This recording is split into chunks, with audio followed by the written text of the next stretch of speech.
سلام و درود دوستان خوب من. صدای من هست؟ خیلی خوب. شروع کنیم اولین جلسه از دوره آموزش قالب وودمارت. خب کی اصلا از قبل آشنایی دارن با وودمارت؟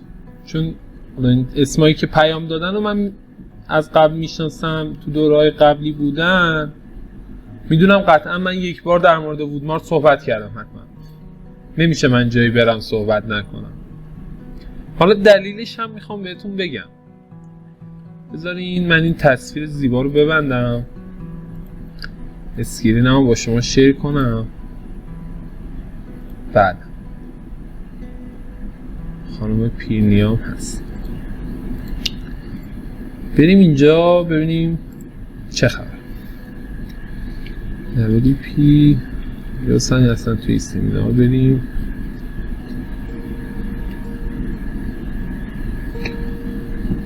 این دوره ما بذاریم بک بزنم.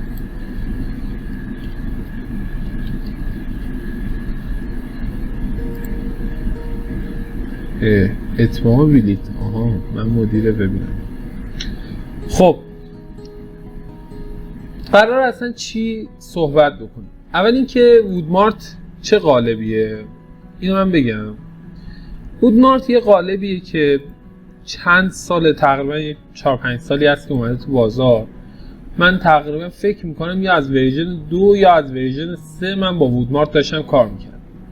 اوایلی که اومد المنتور نداشت، با ویژوال کامپوزر بود و برخلاف این که خیلی ها المنتور دوست دارن، من یه ارق خاصی دارم به ویژوال کامپوزر. دلیلش چیه؟ دلیلش اینه که خیلی، حالا شاید بگن امکاناتش کمتره، ولی خیلی بهینه‌تر و بهتره به نظر من حداقل توی همه چیز در وردپرس. و اینجوری بود دیگه. خلاصه با اون وودمارت شروع کردیم، روی 2 تا سایت هم نصبش کردم و دیدم چقدر خوبه. چون نگاه کنین اکثر قالبایی که الان داریم هر کدومشون یه بخشه. مثلا شما سرچ میکنین قالب رزومه مثلا، خب نه واسه قالب وردپرس رزومه. خب یه سری قالب براتون مثلا میارم. مثلا قالب آرتر رو بذاریم من بیارم. آرتر یا اینجوری نمیشه شد؟ آره این قالبه یه قالب رزومه‌ایه، تو خودش فروشگاه هم داره، یعنی شما میتونید توش فروشگاه هم داشته باشید. اما وقتی به سبک سایت نگاه میکنین میبینین که بنیان و اساسش برای همون رزومه هست. شما کار دیگه ای باهاش نمیتونی بکنی. و یه سری باز قالبا داریم مال فروشگاه هم، مثلا انواع و اقسام قالبایی که یه چیزی تهش کالا، نمیدونم دیجی، حالا دیجی کالا که نیستش اسم قالبا، نیو کالا، نمیدونم فلان کالا، اون کالا، این کالا، اینا چی هن؟ اینا مثلا قالبای فروشگاهی هن و هیچ کار دیگه شما باهاش نمیتونید بکنید، چون تم و ساختار و همه چیزش رو همون بنیان ساخته شده. مثلا با قالبای سبک وودمارت میگن قالب‌های چند منظوره، یعنی شما باهاش میتونید انواع سایت‌های مختلف رو راه اندازی کنید. اون اوایل وودمارت بیسش فقط فروشگاهی بود، یعنی خیلی کار دیگه ای شاید باهاش نمیشد کرد. البته که از همون اول بحث نمونه کارا رو داشت که مثلا برای سایت شخصی شما بتونید استفاده کنید یا چیزهای دیگر. و یه مقداری اوایلش هم خشک‌تر بود. این اولین دموی وودمارت، وودمارت همین روی همین بالا می اومد قبلا و یه مقداری حالا در نوع خودش یکم ساده تر شاید بگیم. بعد این کم کم رشد کرد، حالا به نسبت قالب‌های دیگه‌ای مثل آوادا، مثل فلتسام، مثل انفولد و امثال هم. چرا این خیلی بهتره؟ من نمیگم این بهترین قالب دنیاست، از نظر شخصیم هستا، خب ولی نمیگم بهترینه، چون خلاصه یه سری ضعفایی داره مثل همه قالب‌ها. ولی فرقش با بقیه چیه؟ مثلا تو فلتسام که خیلی غالب و معروف و محبوب و همه جور دوست داشتنی هم هست، یه سری محدودیت ها وجود داره. مثلا چی؟ مثلا این که در فلتسام شما منوی معمولی نداریم، همه چیز مگا منوه. خب این مثلا یکی از باگای در واقع فلتسامه. حالا حس می‌کنم الان اشتباه گفتم، نمیدونم همش مگا منوی معمولی نداره یا همش منوی معمولی مگا منو نداره، یکی از این دوتا حالت. واسه محدودیتیه دیگه. ولی توی وودمارت شما هم حالا همه اینم منوهاش همش فول وایده، ولی منوی معمولی هم میشود گذاشت. بعد دیگه چه قابلیتایی داره؟ بحث اون منعطف بودنشه. نگاه کنین مثلا یه هدر فرض کنین میخوایم بسازیم. خب هدرهای ساده میتونه این شکلی باشه یا یه هدر خیلی شیک و ترگل ورگل میتونیم بسازیم. یه لحظه من یه استاپ بدم، یه لحظه وایسین من یه چیزی رو نگاه کنم از اینجا. آها اونی که میخواستم رو پیدا کردم.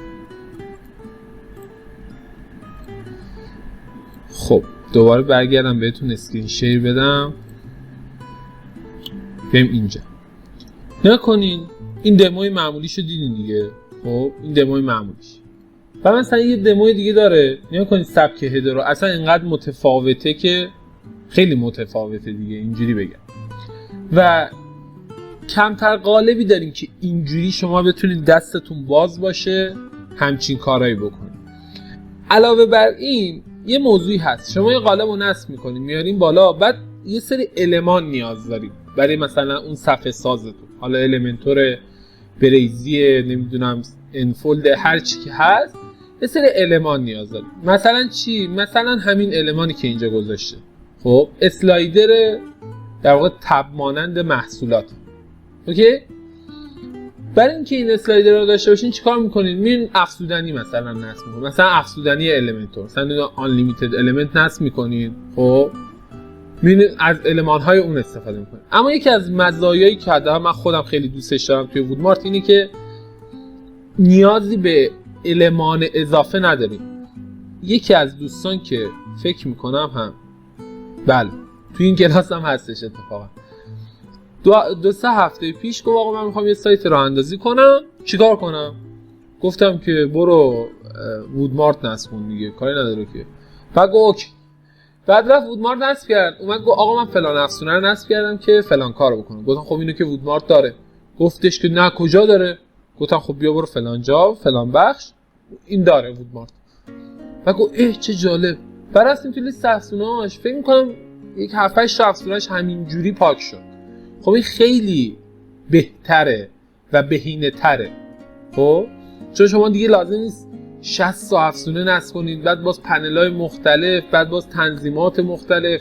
از همه مهمتر یه سری آپشن هایی داره که شما نیاز ندارید و همه این داستانا رو وودمارت داره تو خودش ساپورت میکنه. این دلیل اولیه که در واقع مهمترین دلیلیه که من اصلا با وودمارت حال میکنم. یه سری امکاناتی داره، یه سری دسترسی‌هایی بهت میده که میتونی همه کار بکنی. دومین بحثی که داره، حالا نمیدونم این حرفم شاید خیلی جالب نباشه، به مذاق خیلی هم شاید خوش نیاد، ولی توی قالبای فارسی خیلی بدن. دلیلش هم اینه که تک کاربرن. یعنی چی؟ یعنی آقا اومده طرف یه سایت زده با همین استایل و تمام قالبش همینقدر ساپورت میکنه. شما 4 تا ادیت مثلا بیشتر بخوای بکنی به مشکل میخوره. این یه مشکله. تو قالب‌های خارجی هم همین مسئله هست. چجوریه؟ اونا یه بخشی از دسترسی‌ها که خب تو تنظیمات قالب هست، تو سفارش سازی هست، تو اینور اونور هست، شما میتونید ادیت کنید. بعد میرین تو بحث توسعهش وقتی میخواین وارد بشین، تو خیلی از قالب‌ها این شکلیه. نمیتونین راحت توسعه بدین. یعنی اگه یه امکانی رو بخواید به قالب اضافه کنین، باید کلی مشقت و سختی رو تحمل کنین تا بتونین یه دونه قالب و مثلا یه دونه آپشن بهش اضافه.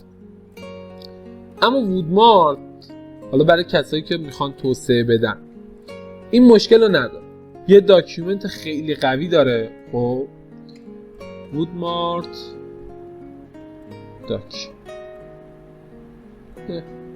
داکیومنت یه داکیومنت خیلی قوی خودش داره که شما میتونین برین توش مطالب مختلف رو ببینین، یاد بگیرین و بخونین. و یه دونه فروم داره. حالا من نمیدونم دقیقا فرومش کجاست، من معمولا سرچ میکنم به فروم میرسم. توی اون ساپورت فروم، توی این فرومه حالا ما که نمیتونیم در واقع سوال بذاریم، چون باید لایسنس در واقع اصلی شو داشته باشه که بتونین در واقع سوال طرح کنید. اما این فرومی که داره یه سوالاتی پرسیده شده توش و یک جوابهایی دادن که واقعا من مثلشو ندیدم. یعنی من توی زمینه حالا بحث توسعه وردپرس خیلی سرچ میکنم، هرچی یاد گرفتم هم از سرچ کردم بوده، ولی مثل وودمارت پاسخگویی نبوده. دقیقا این مشکل رو سال 98 ما برامون اتفاق افتاد. یه قالبی خریدیم از قضا ایرانی و به انتخاب مشتری گفت آقا اینو بخریم برام بزنین، گفتیم اوکی میخریم میزنیم. بعد که زدیم یک جاش مشکل خورد، به طرف گفت آقا اینو مثلا ما میخوایم اصلاح کنیم چی کار کنیم؟ بنده خدا گفتش که این اصلا همچین چیزی نداریم ما تو قالبمون، اگر میخواین اینقدر هزینه تا ما براتون سفارشی سازی کنیم. ولی تو وودمارت شما یه سرچ میزنین انگلیسی، بعد یه دونه مثلا احتمالاً صفحه از فروم میاره یا توی مثلا استک اورفلو، بعد اونجا کامل بهتون توضیح داده که آقا فلان کدو میزنی، اینجوری میزنی، اونجوری میزنی، در فلان جا هم میزنی و این اصلاح میشه. و خیلی نکات ریز، حتی در این حد بهتون بگم که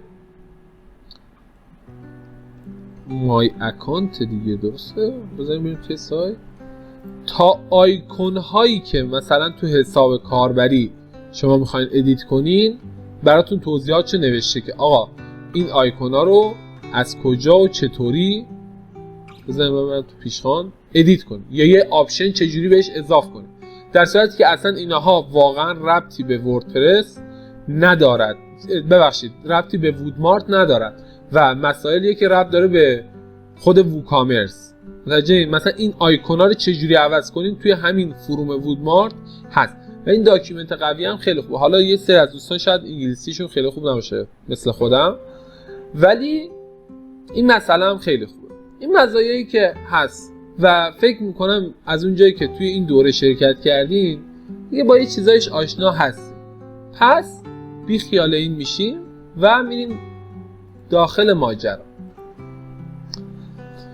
اول از همه این که به این آی پی میگم آیدی توی تلگرام، خب بذارین آیدی تلگرام وردپرس سری @WP_fast چرا ادساینش نخوام PR. به این آیدی توی تلگرام پیام بدین تا توی گروه دوره عضوتون کنن. توی گروه دوره که عضو شدین یک کد تخفیف هم امشب براتون میگذارن. کد تخفیفش هم احتمالاً 24 ساعت یا 48 ساعت وقت داره. اینو من باید صحبت کنم ببینم چجوریه اون کدی که میخوام بذارم. و بدین صورته که یه توضیح هم بدم در مورد بحث لایسنس قالب وودمارت. خب حالا هنوز که شروع نکردیم بریم داخلش. قالب وودمارت یه قالب غیر ایرانیه. حالا اگه برنامه نویسش ایرانیه فردا روز نهید بگیم داداش من ایرانی بودم. نمیدونم، برای من که همیشه تو تیم فارس بوده، تا جایی هم که میدونم تیمشون ایرانی نیستن، چون تیم ایکسموس رو من دیدم. این قالبیه که شما باید برین تهیه کنید. قیمتش چنده؟ $59 دیگه. شما اگر با ضریبا و فلان و اینا رو هم نگیرین 1,770,000 تومان باید برین این قالب رو بخرید. و یکی از چالشایی که داره اینه که فارسی نیست. ولی یه چیزی بگم، قالب وودمارت اصلی از RTL ساپورت میکنه، پشتیبانی میکنه در واقع و هیچ مشکلی روی سایت نخواهید داشت، ولی خود قالب فارسی نیست نسخه اصلیشو اگه تهیه کنید. حالا چالش دیگه‌ش هم اینه که توی انواتو شما هر وقت خرید بکنید اگه تشخیص بدن ایرانی این اکانتتون رو مسدود میکنن و هیچ تعارفی هم با هیچ کسی ندارن. اصلا هم براشون مهم نیستش که $1 خرید انجام دادین یا $1000 یا $100,000 یا $1,000,000، هیچ تفاوتی براش نداره. ایرانی باشین در کسری از ثانیه میبندن اون اکانتتون رو در واقع. به خاطر همه این چالنجایی که وجود داره و مسئله فارسی سازیش ما اومدیم این قالب رو تهیه کردیم، از سایت اصلی فارسی سازی کردیم، لایسنسش رو برداشتیم، برخلاف تمام دوستانی که حالا توی مجموعه های مختلف دیگه از اون تاپا مثل جاکت و راستشون و فلان بگیرین که میگن نه این قالب اورجیناله، نه، همشون این کارو کردن. اگر این کارو نکرده بودن نمیتونستن لایسنس خودشونو بذارن. اوکی؟ در مورد تمام محصولاتشون این هست. ما اومدیم اینو فارسی سازی کردیم، حالا یه سری کارها هم انجام دادیم و لایسنسش رو هم برداشتیم و حالا داریم ارزش میکنیم. و توی وردپرس سریع میتونیم برین بخرینش. و یه چیزی هم بگم، خیلی‌ها میگن که آقا این هزینه‌ای که میگیرین برای چیه؟ شما یه بار قالب رفتی پول دادی اصلا 1,700,000 نه 17,000,000 تومان، بعد داری 1000 بار میفروشیش، این پول رو برای چی میگیری؟ تو داری پول زور میگیری. خب اگر به این دید نگاهش کنین حرفتون درسته، خب ولی این پول در واقع پولی نیستش که شما برای قالب پرداخت میکنید، در واقع قالب داره بهتون فری میرسه. این پول برای دو جایه، یکی برای اون هزینه‌ای که ما بابت فارسی سازی کردیم، خلاصه تیم مترجم نشسته، تیم برنامه‌نویسی نشسته، اینو فارسی سازی کرده. دوم این هزینهش برای پشتیبانیه که ما میدیم. توی وردپرس سریع تمامی محصولات پشتیبانی فنی مادام العمر دارن و شما مثل بقیه مارکت ها نیستش که 6 ماهه یا 3 ماهه یا 1 سال پشتیبانی بگیریم و بعد تموم بشه. تا زمانی که این قالب نسخش داره به روز رسانی میشه و از طرف سازنده ارائه میشه ما هم پشتیبانی میدیم. اوکی؟ به روز رسانی و مرتبش هم که هست، اون بحث گارانتی بازگشت وجهش هم که هست، اینا بحثایی که حالا توی وردپرس سریع هست. و این هزینه رو اگر پرداخت میکنین بابت در واقع پشتیبانیه، نه بابت اینکه حالا بگیم اون نسخه قالب رو گرفتیم داریم بهتون دوباره میفروشیم. یکی پشتیبانی و یکی هم اون بحثی که حالا در واقع نسخه های بروزش رو دریافت میکنه.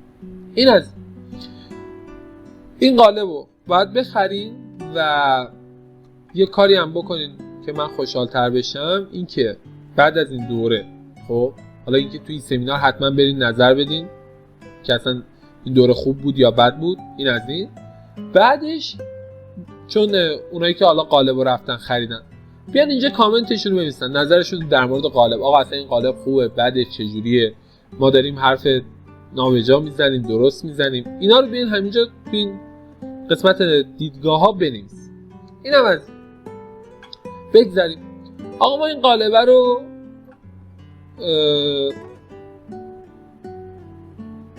فرض میکنیم حالا از هر جایی آوردیم و میخوایم حالا چیکار کنیم؟ نصبش کنیم.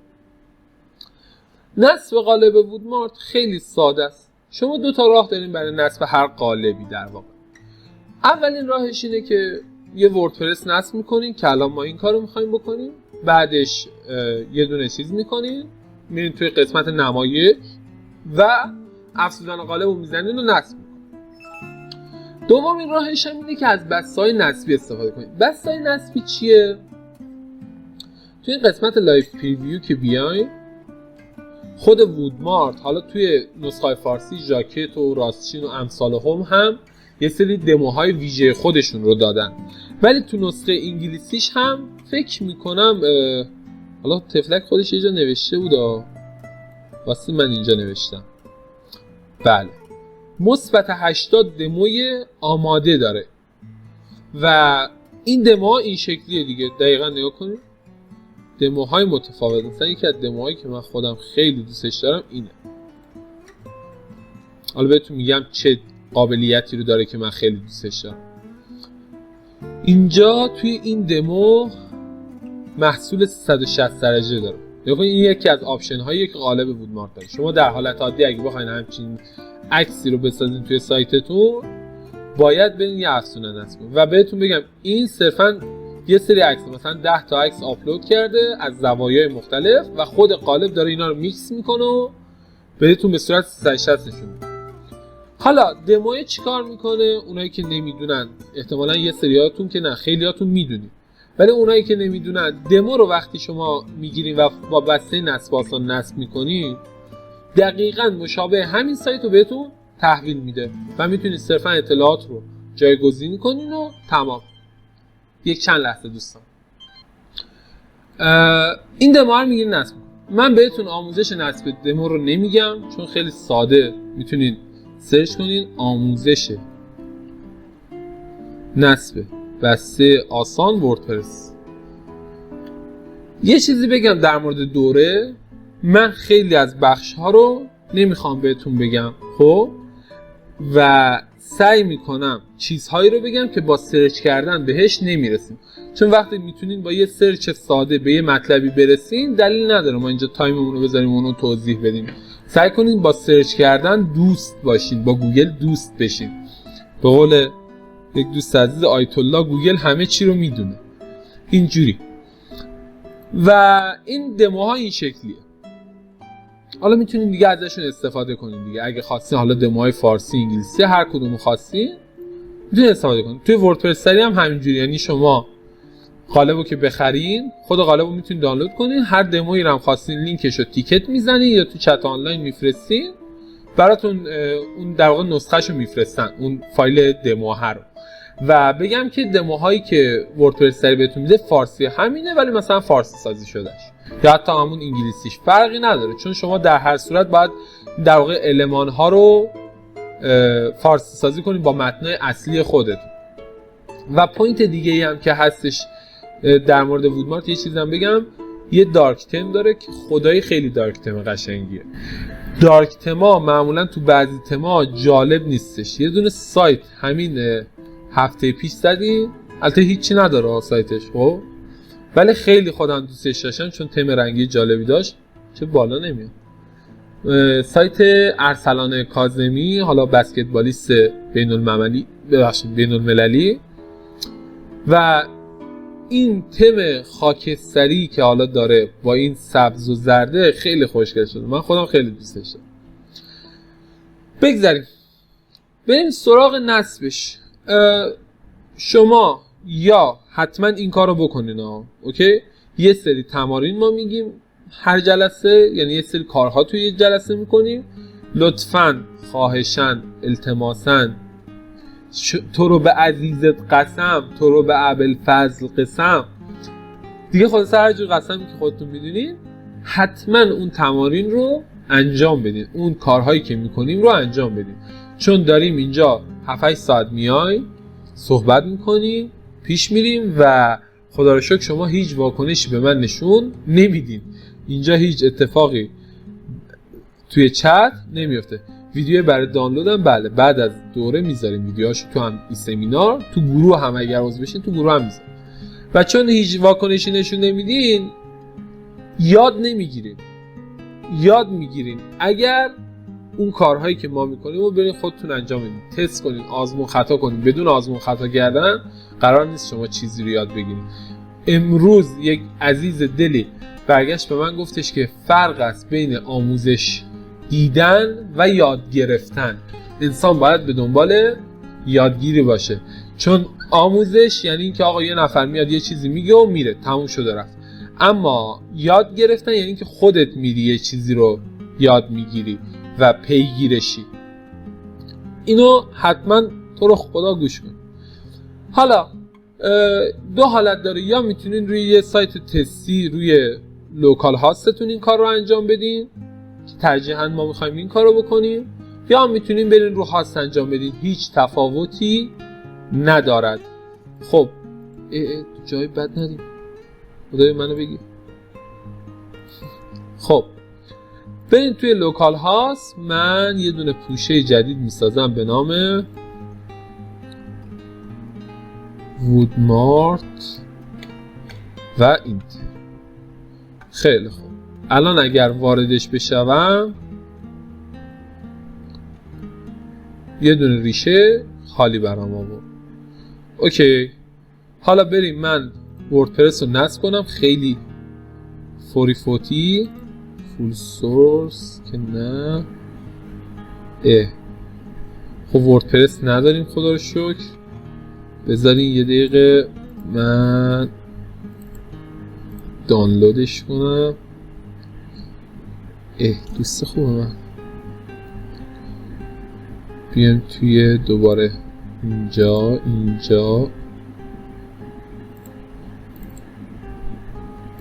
چرا اینجوری میکنه؟ چه عجیب. چرا من روش میزنم؟ وا چه حرکتیه؟ پوشه اشتیداک، پوشه وودمارت، پیست سلش موو دات پی اچ پی. آدرس رو اشتباه زدم. آها وودمارت رو اشتباه تایپ کرد. وودمارت دوباره میزنیم. خیلی درست شد. یه چند لحظه وایسین آخرین نسخه وردپرس دانلود بشه و انجام شد. و حالا من برم یه دونه دیتابیس هم بسازم. php myadmin تا موقع وردپرس هم اکسترکت کنم.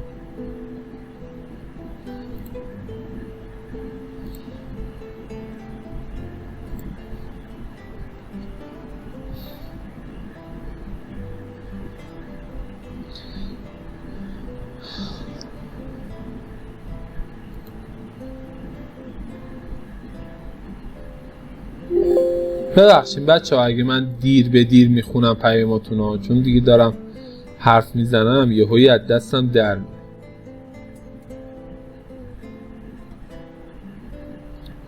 یه دونه به نام وودمارت. آها اینو اشتباه نوشتم، اینجا باید آرو میذاشتم. اینم UTF 8 جنرال. یه دونه بک هم میزنم اینجا.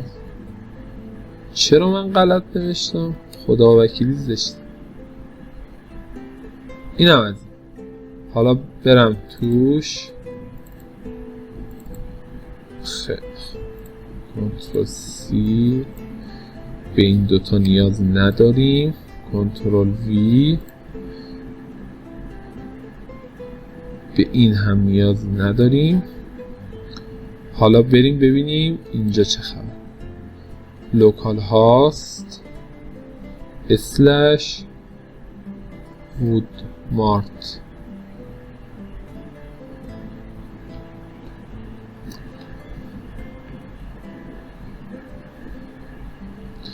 این جلسه رو لوکال هاست میریم. اگر دیدیم خیلی کنده انشالله تعالی جلسه بعد رو میریم کجا؟ میریم توی اگه گفتین توی هاست. خیلی کنده 3 ثانیه. آها نه اوکی بزن بریم.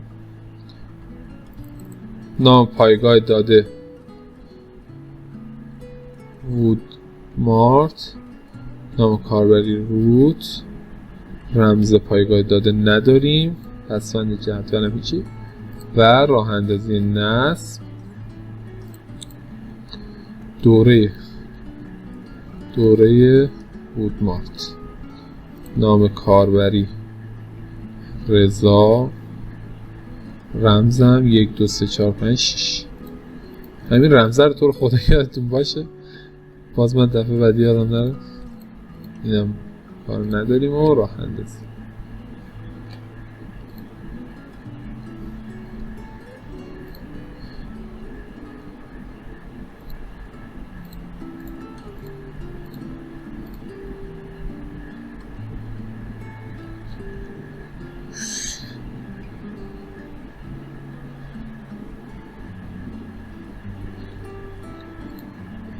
بچه کیا هستن الان تو کلاس؟ میشه یه دونه 1 2 3 4 5 6 هر چیز بذاریم.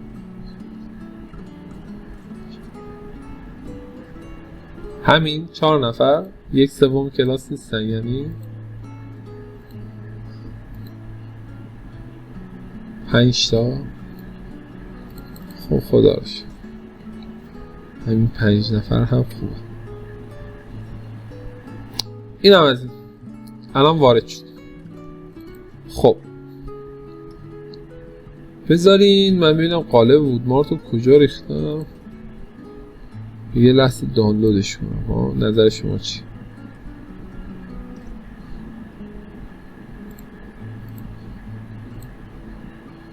نو تانکس لق. این یه وردپرس خام. منم ببینیم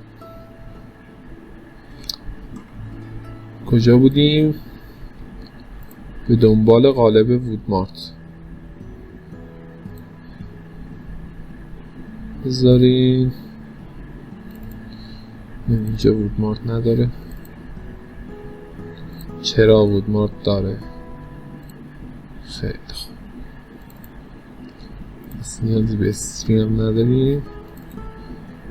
من وودمارت رو دستی نصب کردم دوستان. باز نگین یه چیزی گفتیم ما نفهمیدیم. شما میتونین فایل اون در واقع زیپو دستی بیارین اینجا اکسترکت کنین. چون من قبلا اکسترکت شدهش بود، فقط صرفا کپی پیست کردم. حالا اگه 100 سال طول نکشه. بعدش هم که میتونین بیاین از قسمت پیشخوان، نمایش، پوسته ها و چون نریختش بله آوردش. یه لحظه کوتاه دوستان من یه لیوان آب بخورم و برگردیم در خدمت شما دوستان عزیزم. اوکی حالا رفتیم روی هاست آنلاین. ببندیمش بابا، به خدا اذیتمون میکردیم لوکال هاست. هاست آنلاین خوبه. خب اینم از فعال کردن پوسته. تا اینجاش که گفتم از اینجا فعال کردن پوسته و توی نسخه 6 از نسخه 6 این اتفاق افتاده براتون. در واقع اصطلاحاً بهش میگن ویزارد یا جادوگر نصب. اونو فعال کرده که شما توی چند مرحله خیلی راحت نصب انجام بدید. میتونین اگر میخواین عبور نصب هم بزنید، ولی خب ما میخوایم باهاش نصب کنیم. فعال سازی مجوز که بهتون گفتم نداریم. نسخه چایلد چیه یا نسخه فرزند نکنین. فرض کنیم میخوایم روی قالب یه سری تغییرات اعمال کنیم. خب مثلا توی کد CSSش اون تغییراتی که اعمال میکنید دفعه بعد که قالب بخوایم بروزرسانی کنین اون همش پاک میشه دیگه. نسخه چایلد یه کپی برابر اصل نسخه اصلیه که کنار نسخه اصلی نصب میشه. بعد شما هر تغییراتی میخواین بدین روی چایلد میگین، اون میاد نسخه اصلی رو میاره، هر چی شما تغییر دادین روش اعمال میکنه و بعد نمایش میده. این شکلیه. میتونید نصب نسخه چایلد هم بزنید، ولی خیلی مهم نیست. اصلا ما که نمیزنم. بعد اینجا بهتون میگه المنتور میخواین یا ویژوال کامپوزر. فرقش تو چیه؟ برخلاف خیلی از قالبا که میگن آقا فلان قالب با المنتور سازگاره، ولی وقتی میبینی مثلا المان هایی که تو ویژوال کامپوزر داره رو تو المنتور نداره یا تفاوت دارن با هم دیگه، یا المان هایی که تو المنتور داره رو تو ویژوال کامپوزر نداره، یا برعکس اونایی که تو ویژوال کامپوزر داره رو تو المنتور نداره. و این سری داستانا وودمارت همچین چالشی ندارد. هر چی تو المنتور هست همون برابر توی ویژوال کامپوزر. یه سری تریک های خاص داره فقط که من بهتون میگویم. میریم مرحله بعد، با همین المنتور هم پیش میریم. میگه خیلی خوب شما لازمه که این افزونه ها رو نصب کنید. این سه تا الزامیه، الباقیش پیشنهادیه. حالا اینو بگم، این اسلایدر رولوشن الزامی 100% نیست. اوکی؟ ما میزنیم نصب المنتور که بره نصب بشه.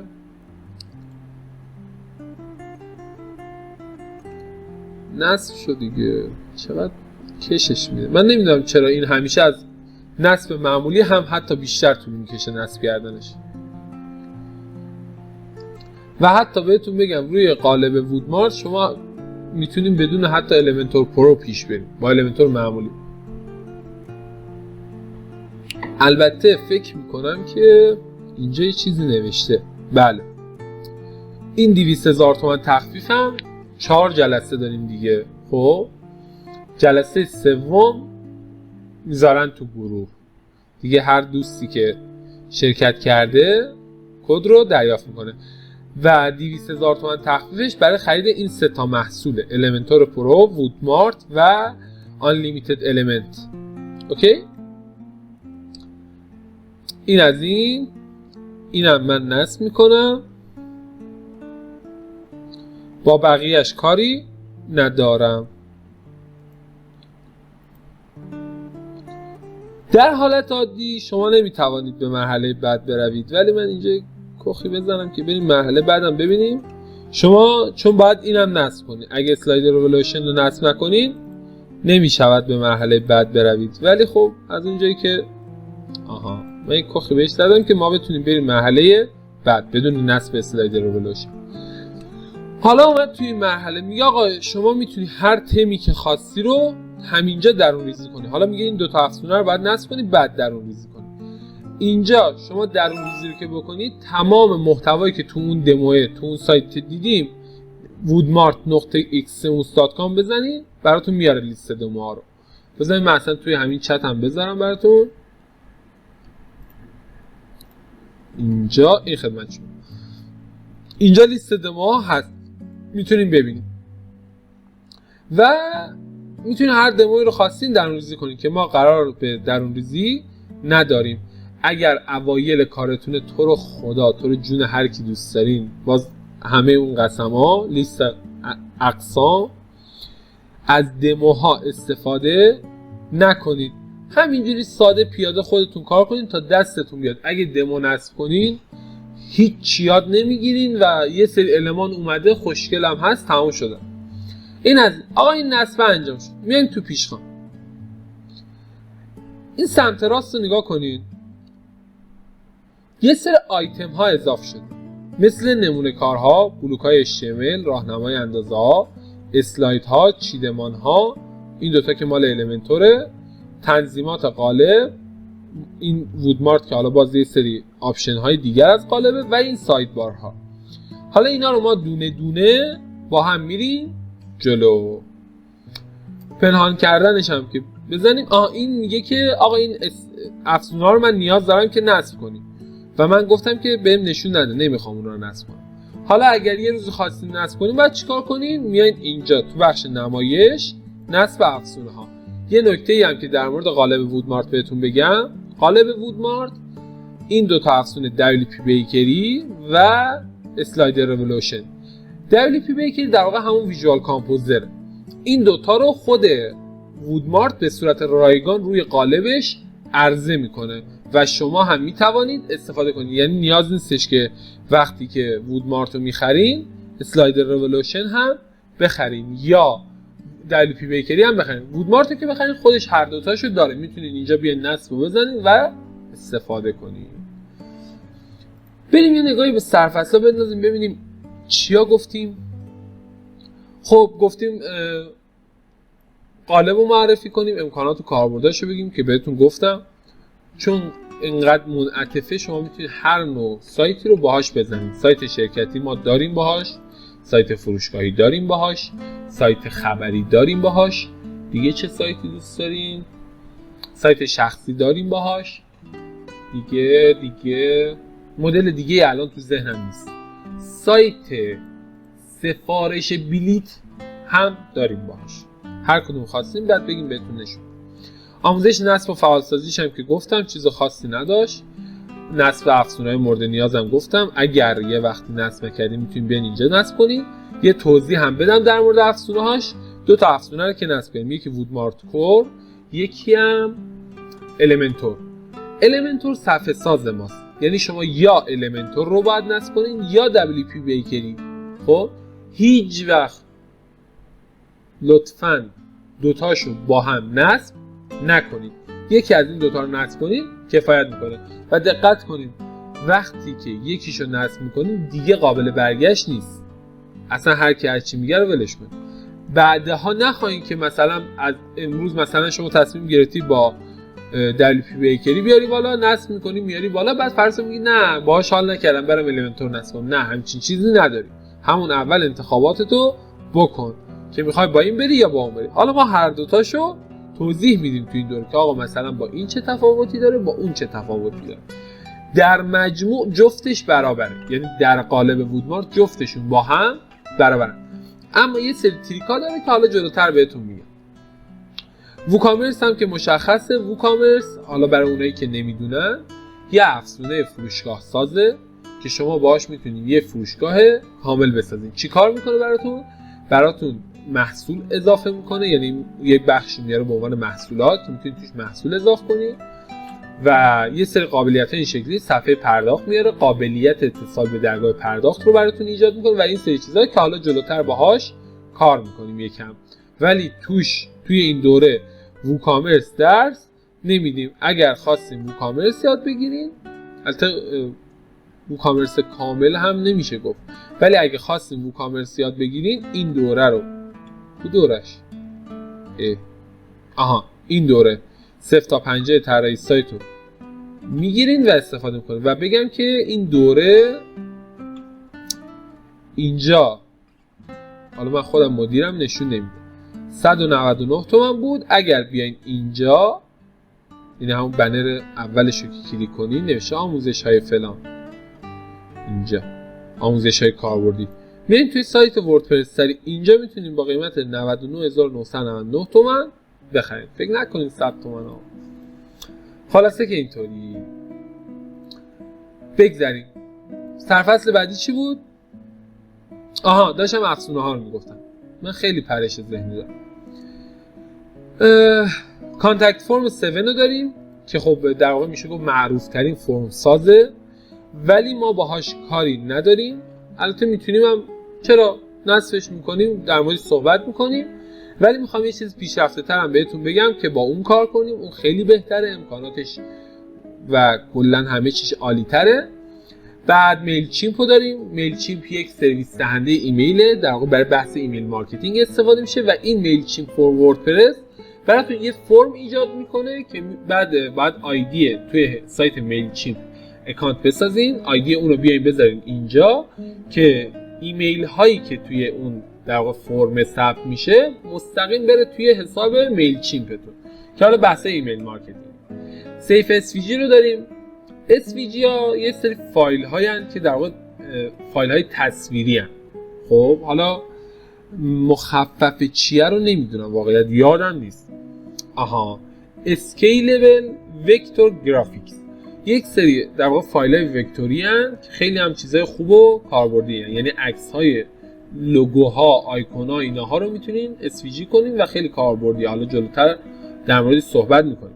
سیف SVG چیه؟ توی خود SVG چون میشه کد نوشت توی فایلش، یه سری دوستان عزیز و زیباروی میان و کدهای مخرب مینویسن و وقتی شما بارگذاری میکنین روی سایت به مشکل میخورین و به صورت پیش‌فرض هم آپلود SVG تو وردپرس بسته است. حالا قبلا که بسته بود، الان نمیشه.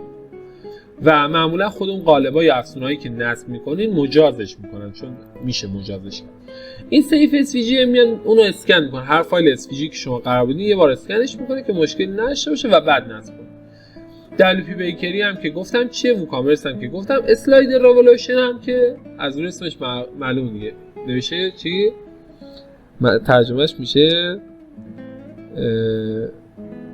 انقلاب لغزنده. یک اسلایدر ساز به شدت حرفه‌ایه. حالا تو این دوره هم در موردش یکم صحبت خواهیم کرد.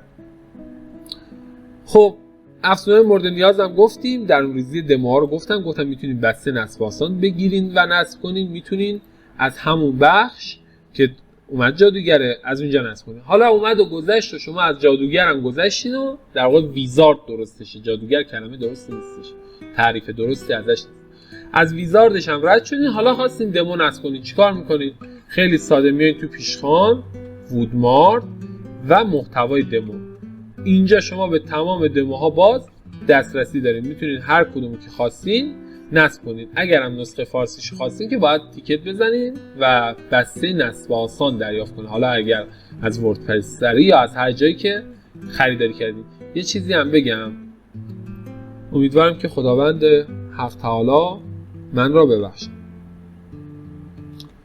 بچه‌ها یه استوب بکنم، ببخشید استوب میکنم. خیلی خوب، برگردیم ادامه ماجرا. اشتراک دیساب دوتا رو هم ببندیم و اینجا بریم دوباره سراغ سرفصلا و این هم گفتیم و آموزش ووکامرس و پیکربندی وودمارت برای ووکامرس. چه جاده. بذارید یه دور قالب رو ببینیم. یه قالب میخوایم طراحی کنیم، یه سایت میخوایم. آقا سایت وردپرس سری رو ما الان میخوایم دوباره با هم با یکدیگر طراحی کنیم. خوبه؟ پیشنهاد بهتری دارین دوستان؟ سایت خاصی مد نظرتونه طراحی کنیم؟ دیجیکالا رو فقط نگین که الان اینجا 9 طبقه هم بیشتر نداره، من از این طبقه 9 خودم میندازم پایین.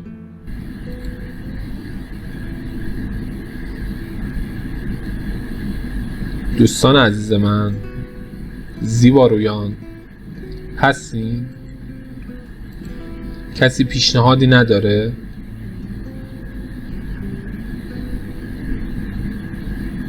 آمازون. آقا آمازون هم خوبه، ولی خب همون سایت فروشگاه ساده میشه دیگه. آمازون که خدایی خیلی ساده تر از حتی دیجیکالاست، ولی آمازون یه سری چیزهای خیلی خاص داره که اصلا اونها فقط رو کد نویسی میشه. حالا بهتون میگم. بریم رو همین وردپرس سری دیگه. حالا یه نفر نظر داد همون وردپرس سری و اینکه من رأس 10 باید برم. متاسفانه برخلاف تمام کلاس‌ها که بعدش بیشتر هم تا 10.5 بعضن، حالا اون کلاس‌های دیگه مثلا 8 تموم میشد تا 9 10 همینجوری وای میستادیم. من این دوره رو من هر شب باید ساعت 10 برم، مگر اینکه دیگه دفتر نباشم. من واقعیت چه بخواین میهمان دفتر تهرانم و اینجا مجتمع ساعت 10 میبنده. اگر بمونم باید شب بخوابم تو دفتر. خیلی خوب، نکنین. اول از همه کسایی که تو دوره 0 تا 5 شرکت کردن قطعا این سری چیزا رو گفتم بهشون که آقا اول از همه باید ساختار یک سایت رو طراحی کنید. ولی بعد از اینکه ساختار رو طراحی کردین چیکار میکنین؟ چند تا بخش اساسی داریم تو هر صفحه. یکی هدره که میشه این تیکه بالای صفحه، خب یکی هم فوتره که میشه این تیکه پایین صفحه. من خودم هم یادداشت کنم، حالا شما رو نمیدونم. و یه دونه هم این وسط صفحه رو داریم که حالا این وسط صفحه تو صفحات مختلف تغییر میکند. ما بهش میگیم مین کانتنت.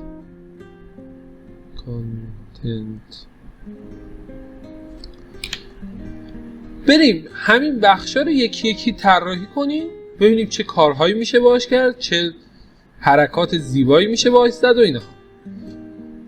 وودمارت یکی از مزایای خیلی جذابی که داره بحث رسپانسیو بودنش. رسپانسیو بودن یعنی چی؟ یعنی اینکه آقا این مانیتوری که الان من دارم یه مانیتور 720، یعنی 1366 در 720 در 768 پیکسل.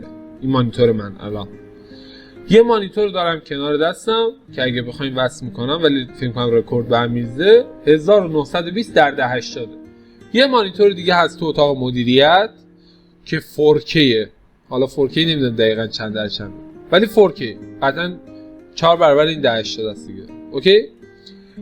یه مانیتور هم دارین شما همه‌تون تو گوشیاتون که ارزش ماکسیموم ارزش 720. اوکی؟ بعد باز تبلت هم هستن دیگه. حالا شما چجوری باید یه سایتی طراحی کنین که تو همه این دیوایس ها خوب نمایش داده بشه؟ خلاصه یه سریا تبلت دارن، یه سریا گوشی دارن، یه سریا سیستم 720 یعنی مانیتور 720 دارن، 1080 داره، اون 4K داره و همه این مشکلات هست. حالا شما سایتی که میخواین طراحی کنین باید یه جوری باشه که همه بتونن از همه جا توش بیان. وودمارت یکی از مزایاش اینه که کار شما رو توی بحث در واقع ریسپانسیو سازی ساده کرده. یکی از چیزایی که خیلی مورد استفاده قرار میگیره برای مثلا ساختن هدر و فوتر خود قالب ساز المنتوره، خب که یه پوسته ساز داره، شما میتونید توش سربرگ، پابرگ، برگه تکی فلان داره بسازید، اوکی؟ ولی ریسپانسیو کردنش جیگرتون رو خون میکند. و همین معنی الان یه سایت من براتون میارم به نام محک، یه هدر کاملا ساده، یعنی نگاه کنید دیگه از این هدر ساده تر نداریم. یه لوگو، یه منو، یک دو تا دکمه، همین میره تو موبایل. خب مثلا این اوکی، میره تو موبایل، مدلش فرق، بعد باز همین همبرگریه که باز میشه خودش 1000 تا داستانه، متوجه؟ و همه این مشکلات حالا شما باید دونه دونه اینا رو بسازین و داستانهای مختلف خودش.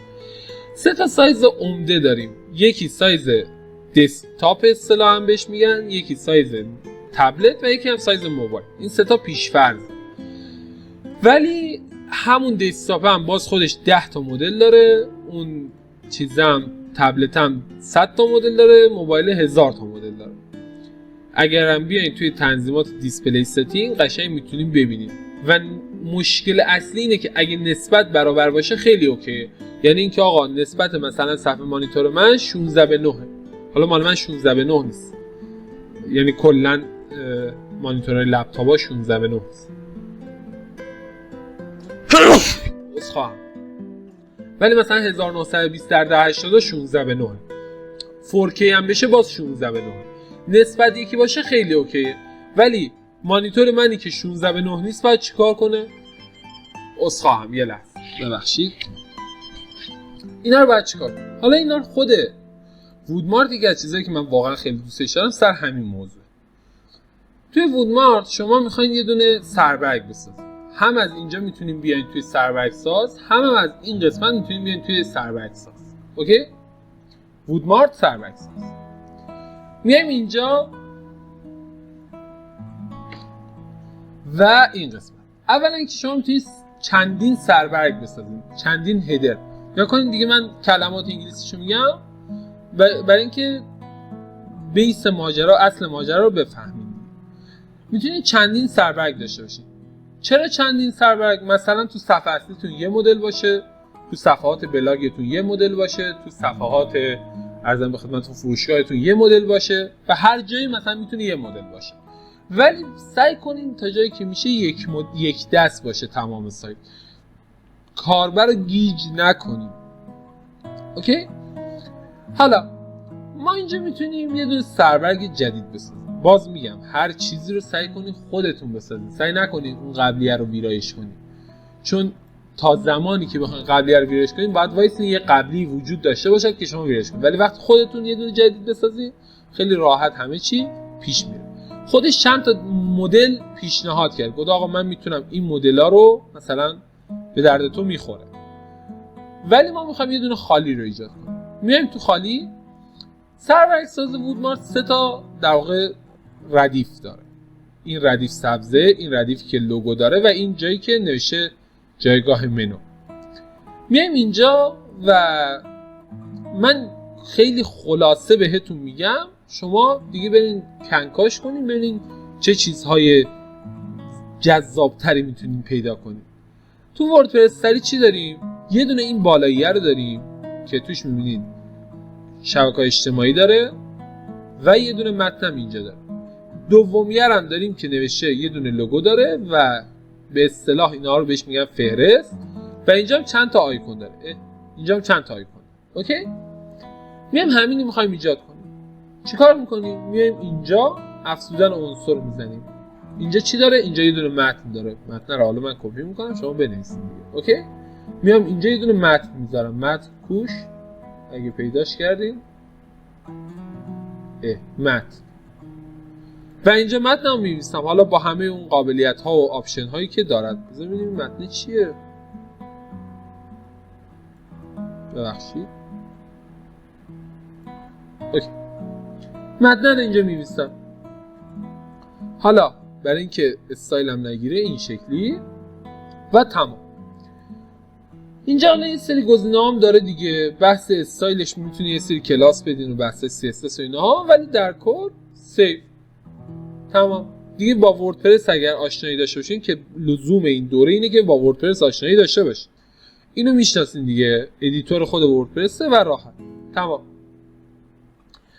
اینم بگم نمایش برخط یعنی چی؟ یه سری چیزا توی فارسی بد ترجمه میشه، یعنی معادل فارسی درست حسابی نداره. اینجوری بهتون بگم اصطلاحاً این نمایش برخط میشه اینلاین.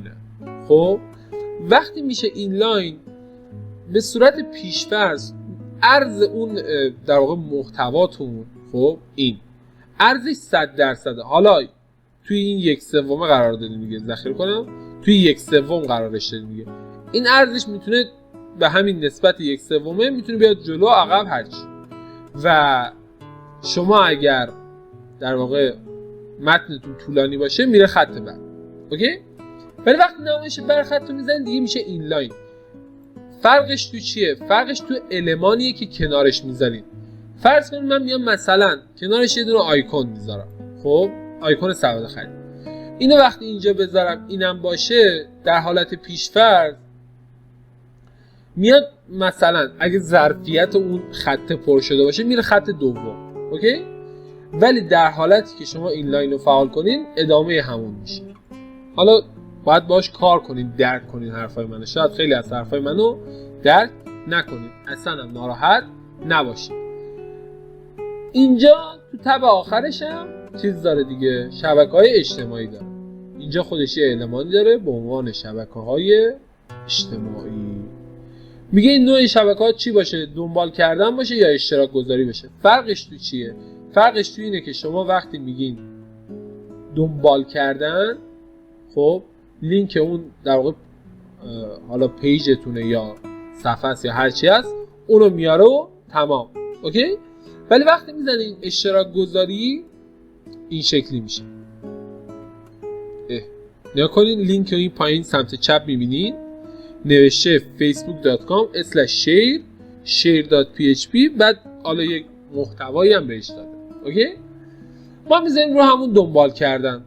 این اکسترا کلاسش هم که مال CSS میایم توی بخش استایل. میگم این که خود وودمارت خیلی قابلیت ها داره از این بابه. اینجا میگه آقا چپچین، وسطچین، راستچین. من میگم چپچین چون میخوام بچسبه به سمت چپ. اوکی؟ بعد میگه که سایزش چی باشه، من میگم سایزش کوچیک باشه. رنگش چی باشه، تیره باشه یا روشن؟ تیره. این تیره هم حالا دارک در واقع ترجمهش انگلیسیش، ولی منظورش سیاه و سفیده دیگه. حالا سیاه هم نیست، خاکستری اگه دقت کنید. اینجا ما میذاریم روی تیره چون بک‌گراندمون روشن. اگه بک‌گراندتون تیره بود طبعا باید بذارین روی روشن. اوکی؟ میگه استایل دکمه ها چی باشه؟ پیش‌فرض که حالا تو تنظیمات بهتون میگم چجوریه. ساده باشه، رنگی باشه، رنگ جایگزین حاشیه دار. رنگ جایگزین چیه؟ باز این تو تنظیمات غالب یک رنگ داره، یه رنگ جایگزین داره. حاشیه دار یعنی اینکه اون وسطش رنگ نداره، دور تا دورش خط میکشه.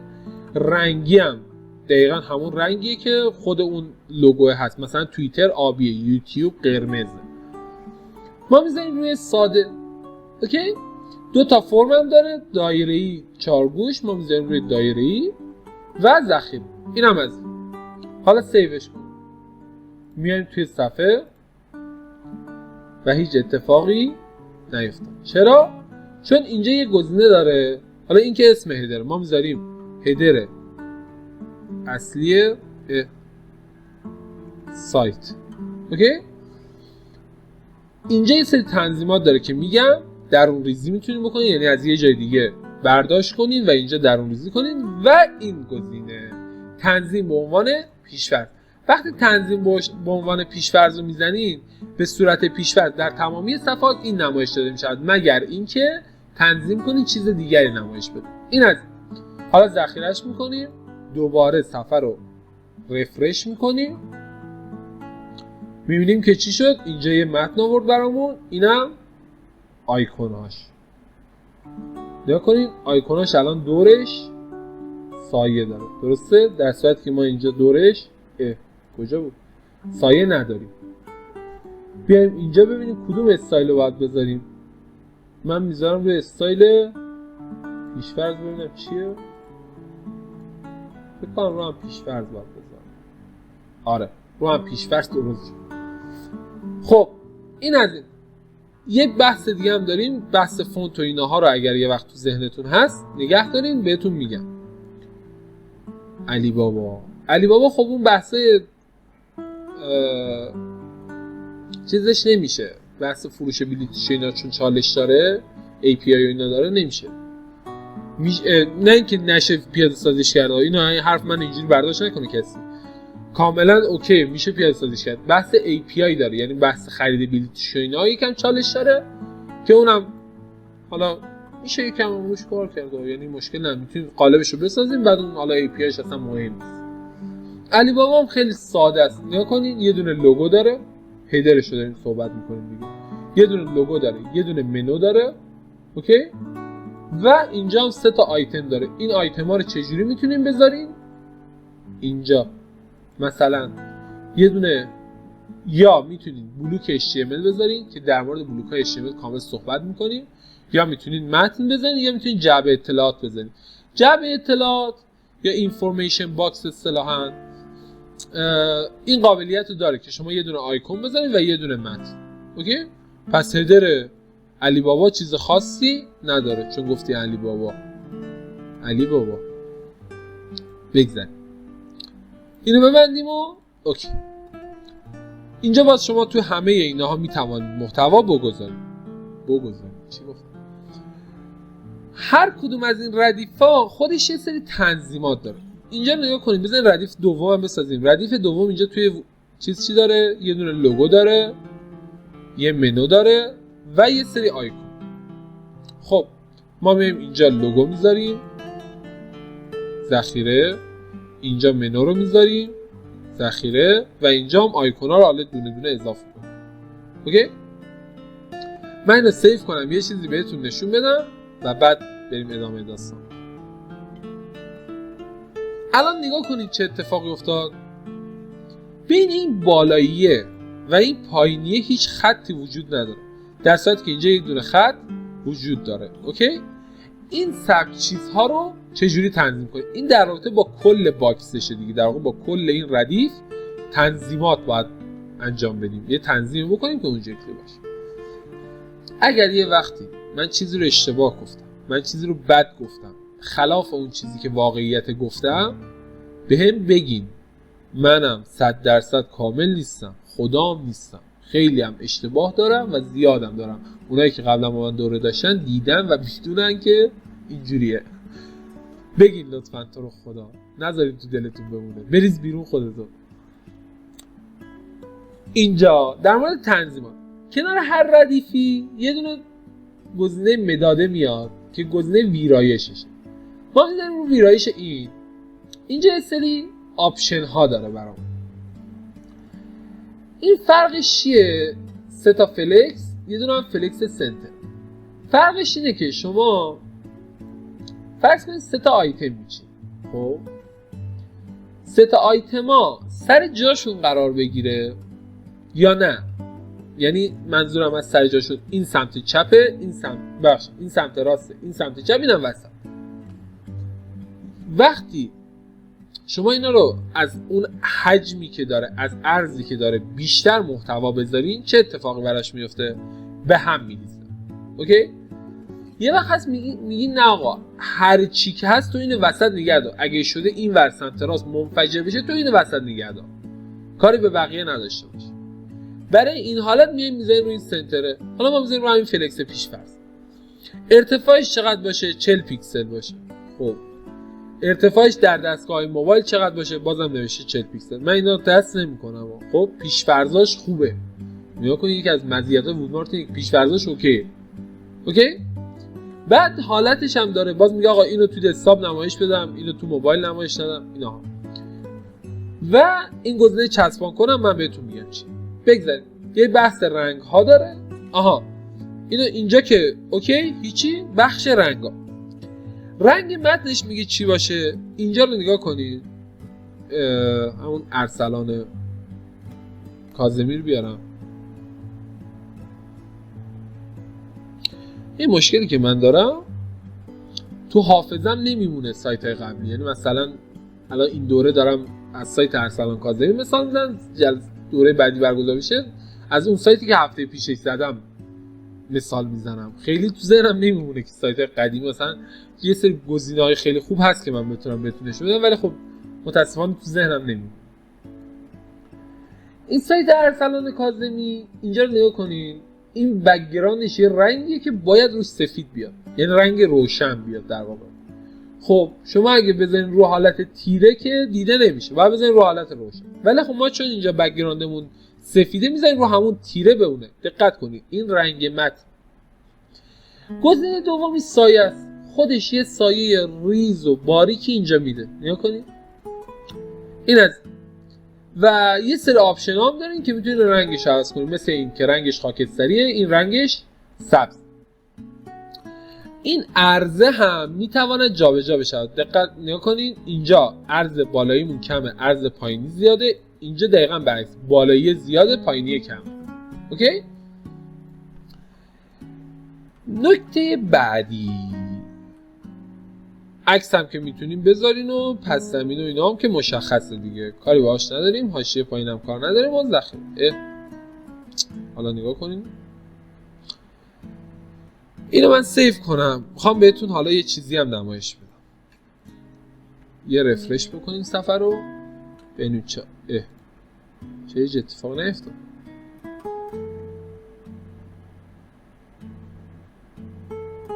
آها، دلیل این که هیچ اتفاقی نیفتاد من الان بهتون میگم. اون سایه‌ای که زده، چون این پایینی لایه‌اش اصطلاحاً بالاتر از اون بالایی است، سایه‌اش دیده نمیشه. ولی من اگه سایه رو بیارم روی این پایینی دیده میشه این شکلی. می‌بینی یه سایه ریزی زیرش داره، این میشه سایه‌اش. حالا این خط رو چجوری باید ایجاد کنیم؟ می‌خواستم اینو بگم که گفتم سایه رو ما باهاش کار نداریم، تو تب پایینی باهاش کار داریم که بهتون میگم. اینجا یه دونه حاشیه پایین داره، مثلا ما می‌ذاریم روی 1 پیکسل، رنگش هم می‌ذاریم یه خاکستری مایل به سیاه. استایلش هم که سالید و داتد و دش و اینا هم که مشخصه دیگه.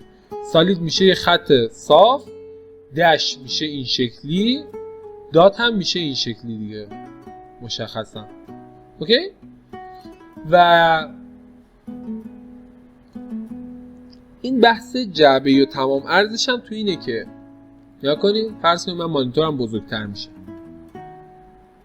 هدرم وسط، اگه بذارم روی تمام عرض مثل همین حالت که میبینید تا دیوارا میره، اگه بذارم روی جعبه‌ای فقط تا همینجا میاد. اوکی؟ زومو برگردم سر جاش. خیلی خوب، ما میذاریم رو همون تمام عرض بمونه. ذخیرهش میکنم، دوباره رفرش میکنم و حالا نگاه کنید این اینجا اومد. خیلی خطش پررنگه، خیلی زیاد. دوباره میام تو تنظیمات، قسمت رنگ، یکم میکشمش به سفید. فکر میکنم این براش مناسب باشد. ذخیره و ذخیره. حالا این خط رو ازش میگذاریم. این لوگو رو نگاه کنین، داره لوگوی وودمارت رو نشون میده. ما میخوایم لوگوی خودمون رو نشون بده. میایم کجا؟ میایم حالا ادامه ماجرا رو من از اینجا شروع کنم. میایم اینجا تو بخش لوگو، ویرایش رو میزنیم. اینجا خودش نوشته آپلود تصویر. آپلود تصویری که بزنیم یه دونه لوگو هم بذاریم. من بندازم توش لوگوی وردپرس سریع. حالا نگاه کن، چرا نمیذاری؟ چرا منو اذیت میکنی؟ بذاریم بریم تو گزینش پرونده ببینیم برای چی نمیذاره. خیلی این باگا هست دیگه. این هم از سیو من بزنم دقیقا همین لوگو رو. آره درست. عرض لوگو میشه این دیگه، از اینجا تا اینجا میشه عرضش. میگه چقدر باشه دیگه. این دستی باید ببینید اون لوگوتون چجوریه. و این یک موضوع چیزیه، خیلی چیز خاصی نیستش. این در واقع میاد روی خود اون تگ ایمیجش آیتم ها رو اضافه میکنه. و اینجا به صورت پیشفرض بذاریم بهتون نشون بدم. سربرگ چسبان رو بذاریم اول بگم بعد اینو نشون میدم. سربرگ چسبان چیه؟ شما الان سفر وارد شدید، این اول صفحه است و خب داره دوتا ردیف رو نشون میده. تمام. شما اسکرول میکنید میای پایین. نگاه کنید اینم تنظیم داره. خب چرا سیستم من تیک گرفته؟ کجا داری میری؟ بمون با هم بریم. خب نگاه کنید به صورت پیش، من نمیدونم این برای چی داره میاد پایین. خدایا. به صورت پیشفرض این شکلیه که وقتی یک چیزی رو چسبان میکنین همینجوری باهاتون میاد پایین. ولی ما اومدیم تنظیم کردیم، گفتیم آقا اگه طرف داشت میرفت پایین نشونش نده، فقط وقتی که داره برمیگرده بالا بهش نشون بده. نگاه کنید میریم پایین نیست، میریم بالا هست. اینم تنظیم داره. اینجا میایم توی این قسمت ویرایشو که بزنین این تیک این را چسبان کن داره. خب بعد میگه ارتفاعش تو حالت چسبان چقدر باشه. اگه حالت عادی مثلا 90 پیکسله، تو حالت چسبان چقدر باشه؟ میگیم 60 پیکسل. چه فرقی داره؟ اینجا نگاه کنید میبینی ارتفاعش زیاده، وقتی میام پایین ارتفاعش کمتر میشه. این خاصیت رو داره. اینو که ذخیره کنیم، حالا ذخیره بیایم اینجا کنترل F5. الان لوگوی وردپرس سری رو نشون داد. اولا که به نظر میکم ارتفاعش زیاده به نسبت خود سایت. میام اینجا دوباره میذارمش مثلا روی همون 60 پیکسل به نظرم. اینجا میام میذارم اینو روی 40 پیکسل. 50 چند 50 شد. خب اینم ذخیره میکنم. ذخیره سربرگ. لوگومونم باید ارزشو بیشتر کنیم، از 150 بیشتر کنیم. حالا نگاه کنید من بالایی رو چسبان نکردم، پایینی رو چسبان کردم. میام پایین فقط این میاد. نگاه کنید دیدید؟ به صورت پیش‌فرضم شما اگر اینجا توی این بخش سربرگ چسبان تصویر دیگری نذارین، همینو با خودش میکشه میاره پایین. اگر هم لوگوتون رو خواستین تغییر بدین میتونین یه لوگوی دیگر بذارین. حالا مثلا در چه حالتی این هست مثالشو الان تو ذهنم ندارم که بهتون نشون بدم، ولی این موضوع هست که مثلا شما دوست دارین در حالت عادی یه چیز باشه، وقتی میاد پایین یه چیز دیگه باشه، نه که یک لوگوی دیگر ها، نه اون فریم و مدلش فرق کنه. بیایم توی این قسمت عکسه ارزشو من بذارم روی تقریبا فکر کنم 230 خوب باید باشه. سیو کنیم ببینیم چطور شد.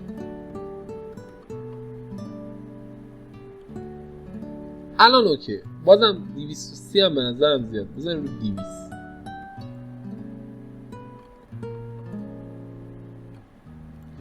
یا اون 200 قبوله.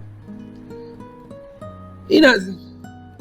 سومی هم دقیقاً به همین صورت. حالا در مورد منوها توی وردپرس معمولا یه دونه منوی اصلی داریم همیشه. و این منوی اصلی چجوریه؟ اینجا وقتی میریم توی منو یه قابلیت انتخاب داره، ولی شما حالا فرض کن ما انتخاب نمی‌کنیم. ذخیره میکنم، میام توی بخش فهرستا، نمایش فهرستا، یه دونه فهرست جدید الان میخوام ایجاد کنم. وقتی هم برامون نمونده منوی منوی اصلی سایت. اینجا میبینید نوشته منوی اصلی، تیک اینو که بزنم فقط یه دونه فهرست میتونه منوی اصلی باشه. اینجا الان برام اضافه شد. دیگه نیاز نیست من کاری انجام بدم، یعنی بیام اینجا تو تنظیمات تنظیم کنم منوی اصلیمو. میتونم هم تنظیم کنم دستی ها، ولی اینجا میام چیکار میکنم؟ میام مثلا چند تا آیتم بذارید من اضافه کنم. محصولات مثلا چی آیتمایی داره اینجا؟ افسونه، قالب، دوره ها. افسونه ها دیگه گفتم باید با وردپرس آشنایی داشته باشید که این موارد رو قشنگ بلد باشین و بدونین دارم الان من چی کار میکنم. حالا همین دوتا آیتم بس. ذخیره میکنم، میام اینجا کنترل F5 میزنم، نگاه کنید شد افسونه ها و قالب ها. حالا این نکته رو دقت کردین، این چسبیده به سمت چپ، در صورتی که ما اینجا اومدیم وسط گذاشتیمش. اگه من اینو بیام بذارم روی فلکس سنتر باید درست شده باشه. حالا همین الان میبینید اینو ببندم نگاه کنید فرقش رو فهمیدین چی شد یا نه؟ هستین اصلا؟ فرق اون فلکسه که سنتر باشه یا فلکس معمولی باشه رو فهمیدین؟ خیلی پچرم بهتون میگم، من یادم میره قطعا، شما بعدن که من رفتم اون قسمت ازم بپرسید. میتونم من بعد از همین سربکساز میگم ولش کن چون یادم میره. بعد سربکساز بهتون این از این. خیلی خوب منو اصلیمون هم که ساختیم. اینجا چند تا آیتم داریم. جستجو رو داریم که خب باز این خودش توی سایت های مختلف طبعا متفاوته. حالا اینکه اینم وودمارت هیچی، توی علی بابا هم که جستجو نداریم. مثلا دیدین دیگه چرا من باید جستجو بهتون نشون بدم؟ آقا بریم تو سایت های مختلف این مایتابه شون رو بزنین ببینین جستجوشون چیه دیگه. حالا الان میگین چرا ببین میگین مایتابه اون ذره بینه، ولی خب ما بهش میگیم مایتابه دیگه. بعدیش سبد خریده که اگه با ووکامرس آشنایی داشته باشین میدونین سبد خرید چیه، اگه هم داشته مهم نیست. بعدی لیست علاقه‌مندی هاست و بعدی حساب کاربریه. لیست علاقه‌مندی ها شما میگین یه سری محصول میگن آقا اینا مورد علاقه منه، اوکی؟ توی این لیست اضافه شه، حالا بعداً شاید خواستین بخرید یا مشتریتون خواست بخره. جستجو داشت، دیگه چی داشت؟ علاقه‌مندی ها داشت، فعلا ذخیره کنیم. سبد خرید داشت و حساب کاربری داشت. این 4 تا آیتم رو داشت ذخیره، کنترل F5 و هیچ کدومش نیومد. اگه گفتین چرا؟ یعنی هر کی بگه چرا من یه دونه کد 60% 70% از قالب وودمارت بهش میدم.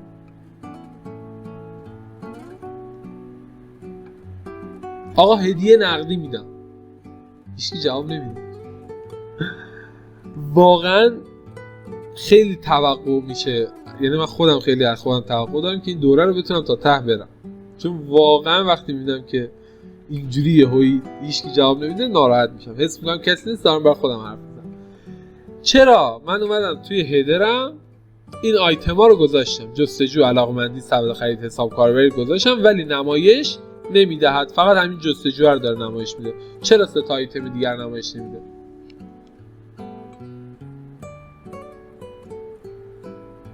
چرا؟ سیو زدم، میخوایم من دوباره هم سیو میزنم، ذخیره، کنترل F5 و هنوز نیاوردش.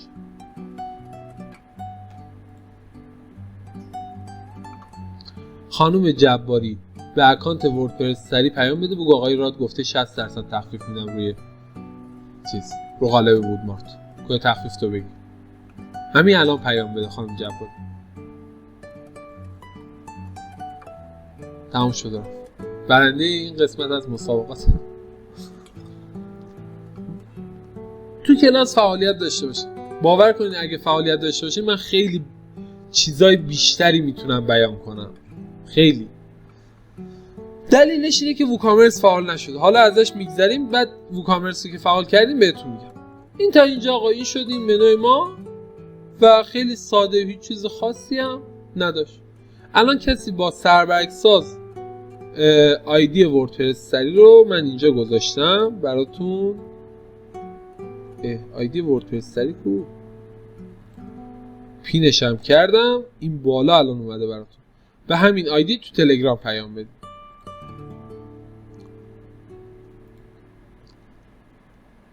خیلی خوب. کجا بودیم؟ اینجا. حالا هر کدوم از اینا یه سری تنظیماتی داره دیگه، اوکی؟ من تنظیماتشو بهتون توضیح نمیدم، خودتون برید نگاه کنید، چون تنظیمات قبلی‌ها رو که دونه دونه توضیح دادم دیگه، هر کدوم چه کاری میکنه. این جلسه با توجه به اینکه تایمی هم نداریم، تمام آیتمایی که داره، لوگو، منو اصلی، منوی موبایل، سبد خرید، همه آیتمایی که داره رو دونه دونه نصب کنید. احتمالاً باید قالب وودمارت رو بخرید. اینم هست. چیکار میتونیم بکنیم که قالب وودمارت رو نخریم؟ استفاده کنید. برین قالب وودمارت رو بخرید، چون من یه سری از بچهای این کلاس که میدونم قالب وودمارت رو دارن، خب اصلا نصب داشتن که اومدن، ولی اون سری هم که ندارن یا برن بخرن یا پیام بدن، یه حرکتی بزنیم دیگه توی تلگرام، پیام بدن به وردپرس سری ببینیم چیکار میشه. اینا رو همه رو پس تست کنیم لطفاً. خواهشم من چجوری ازتون درخواست کنم که کارا رو انجام بدید، اذیت هم نکنید. این از کلیت کار سرورگ ساز. حالا این سرورگی که ساختیم گفتم ما 3 تا دیوایس داریم که خیلی مطرحه: دسکتاپ، تبلت و موبایل. تبلت و موبایل توی یه خانواده قرار میگیرن اصولا همیشه، و دسکتاپ فقط جداه، چون سایزای تبلت و موبایل خیلی به هم نزدیک. توی وودمارت هم همین شکلیه. اینجا که شما هدر رو میسازین رو حالت دسکتاپه، اینه که بزنین میاد رو حالت موبایل. رو حالت موبایل هم دقیقاً همون آیتما رو دارید، با این تفاوت که شما نمیتونید توی موبایل همچین هدری بذارین. میتونین بذارین ولی درست نیست. باید چیکار کنید؟ باید اون حالت همبرگریه رو بذارین. یعنی چی؟ یعنی اینجا اگه من برم تو حالت موبایل، نیا کنین چه اتفاقی براش افتاد. این همبرگریش اومد اینجا، دیدین؟ از بغل باز میشه که این هم یکی از قابلیت‌های وودمارت. این همبرگریه اگه آیتما رو تست کنین میبینین اینجا یه دونه گزینه داره به نام منوی موبایل و همین. این هم همین. این تنها فرقش همینه. تموم شده. خیلی ساده. من پچرم بگم که چیه. ببین این تبا رو بگم چیه. محتوای دمو رو که گفتیم، سرورگ سازم که گفتیم، درباره قالبم که مشخصا معلومه چیه، و این تب پچر اصطلاحا. این که میگم قالب وودمارت خیلی خفنه برای همینه دیگه. قالب وودمارت این بخشو که گذاشته برای چیه؟ یه سری باگ ها وجود داره در قالب که خودش توضیح داده. این لیسته دلیل این که فارسی نیست اینه که هی خودش آپدیت میشه. اوکی؟ حالا ما فارسیش کنیم. فارسیش خودش نوشته چه مشکلاتی داره. خب مسئله تب تک محصول، این مسئله شو بهتون بعدا میگم چیه. 2 تا تایتل میارم.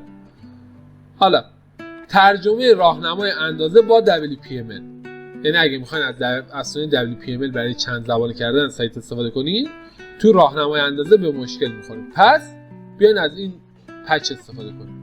رفع مشکل رست API ووکامرس، شرح شرایط یاسو. اصلا خودش توضیح داده دیگه، من چه توضیحی دارم براتون میدم.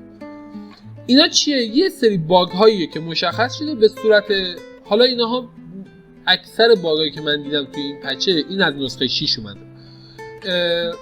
باگایی که یا مهم نیست یا تو نسخه بعدیش فیکس میشه. خب ولی شما مثلا این باگ ترجمه راهنمای اندازه با WPML برای من حداقل استفاده نداره، چون سایت چند زبانه نداره. ولی اونی که میخواد سایت چند زبانه بزنه براش مهمه. آقا اگر یک سایتی داره که داره مثلا محصولاتی که سایز بندی دارن رو میفروشه، مثلا پوشاک و لباس و این داستانا، براش مهمه که راهنمای اندازه‌ش هم بتونه ترجمه بشه. خیلی ساده اعمال کردن رو میزنه. مثلا من اینو بزنم و اوکی میده، چند ثانیه بعد تمام. اون خودش کد رو دانلود میکنه از سورس اصلی، نصب میکنه و 1 2 3 تمام. همینقدر چیز ساده ایه. یعنی خیلی چیز خاصی نیست. و اینو چقدر بی‌تربیتی ترجمه کرده. نکنیم رو همون زبان اصلی، همون پچر خودمونه. خیلی خوب، این هم از این بخش. بریم ببینید توی آیتما دیگه چی داشتیم. اینو که کار نداریم، این هم کار نداریم. آها، چقدر وقت داریم؟ 7 دقیقه دیگه وقت. من این بخش رو توضیح میدم، ادامهش رو میذاریم برای جلسه بعد. گفتم من رأس ساعت 10 باید برم چون اینجا مجتمع رو میبندن دیگه. خلاصه استاد بعد همینجا بخوابه تا صبح گشنگی بکشه. بعد بگم شامو از پنجره بیاره با طناب بکشم بالا. توی وودمارت البته توی سری از قالب‌های دیگه هم من اینو دیدم، مثل زفایر. این بلوک‌های HTML چی هست؟ شما یه سری بخش‌ها رو می‌خواید بسازید و چندین جا استفاده کنید، یا نه اصلا یه بخش رو می‌خواید بسازید یه جای خاص استفاده کنید، ولی اون بخشه به صورت پیش‌فرض یه سری امکانات رو نداره. مثلا چی؟ مثلا شما می‌خواید توی فوترتون یا کنید این فوترش شکل موج داره برای خودش و سایه داره و این وسط و آپشن‌های اضافه داره، یا اصلا حالا ببینیم منوی اینو نگاه کنید چند طبقه است برای خودشو، 60 تا طبقه زده و این داستانه. خب اینو با خود مثلا فوتر ساز که نمیشه، یا مثلا با قسمت ابزارکا نمیشه. چیکار میکنین؟ میایید یک بلوک HTML میسازید. بلوک‌های HTML یک فرض کنید شما یه تیکه رو طراحی میکنید، اصلا هر چی میخواد دستی طراحی بشه، میخواد کد بزنید، میخواین المنتور باشه، میخواد ویژوال کامل، هر چی که هست یه تیکه رو طراحی میکنید، بعد بهتون یه دونه شورت کد میده. خب اون شورت کد رو هر جا قرار بدید اون رو نمایش میده. خیلی ساده براتون بیانش کردم. اوکی؟ فهمیدین چیه؟ آره رکورد زده بودم. نال بزنم؟ نمیدونم منظورتون چیه برادر مهران. نال بزنم یعنی چی؟ وبینار تمامه تا 2-3 دقیقه دیگه. رکوردم زده بودم و اوکی. این الان با همه چیزایی که گفتم سوالی چیزی نداریم؟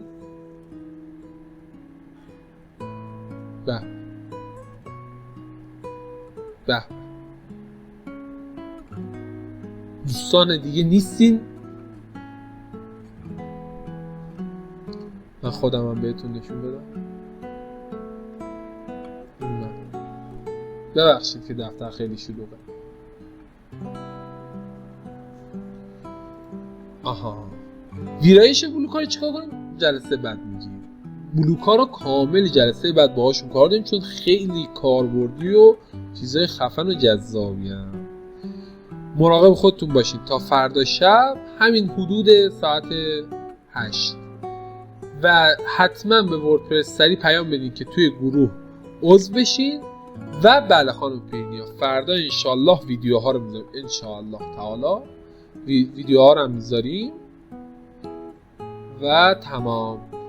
سوالی چیزی هم داشتین حتما پیام بدین به این آیدی تلگرامه، چون من واقعیت رو بهتون بگم اومدم تهران و یه مقدار شرایطم پیچیده است. همه چی ممکنه خیلی سریع همه چی تغییر کنه. حالا سعی می‌کنیم SMS بزنیم یا ایمیل بزنیم بهتون، ولی در نظر داشته باشین که تو گروه عضو باشین که لحظه همه چیز رو بهتون برسه و سوال بتونین بکنین، مشکلی اگه هر چی دارین اونجا مطرح کنین تا اوکی کنیم. موفق و شاد و پیروز و سربلند و خندان باشین و خدا نگهدار.